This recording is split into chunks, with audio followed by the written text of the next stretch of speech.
Hey guys, Noam here from Safari Pedals, and today I want to talk to you about a few things that I've learned from mastering 4,000 songs for sync. I think one of the biggest things that I took as a mastering engineer, seeing so many and listening to so many tracks, is the best tracks always have some kind of space. A really great analogy for this is if you compare sound to light. So let's say you're going to a show and you're seeing a live performance of a band that you really like. If there would be light the whole time on stage with all the lighting systems in place, there will be no depth. You wouldn't enjoy the show as much.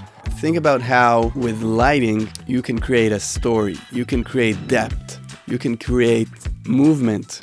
And in a way that's very similar to sound, because what we're trying to create when we're making music or producing music or mixing music or mastering music is we're trying to create a space and a frame for the song to live in. And one of the biggest, I think, misconceptions is trying to fill that space with a lot of things. So trying to fill that space with a lot of instruments, or trying to fill that space in the mix with smashing everything with compression. And I feel like, as a listener, enjoyable songs are the ones that have a little bit of room. They have a little bit of space, a little bit of movement. They have dynamics. This really is something that relates to production. It relates to music making in general, and it obviously relates to mixing and mastering.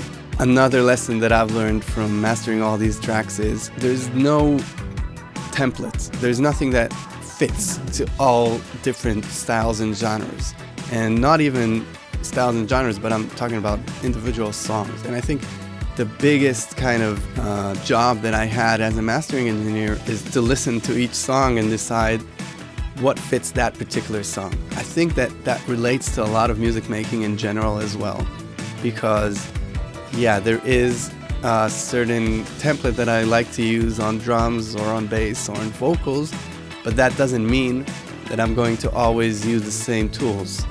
I'm trying to see what works for the song more than trying to fit the song into the template or the working environment that I have with my tools. So this is another kind of big thing that I see happens a lot, is people trying to fit the song into the template or trying to fit the song into their go-to tools. I think it should be the opposite. And when you do it the opposite way, when you listen to the song and try and find the tools that fit that song, you'll immediately feel a sense of what's right for the song and what's not, and what's out of that song's range. So I think that's another really big tip. If you like this content, please don't forget to subscribe. And if you have some comments or things that maybe you don't agree with me, or maybe you do, please leave a comment.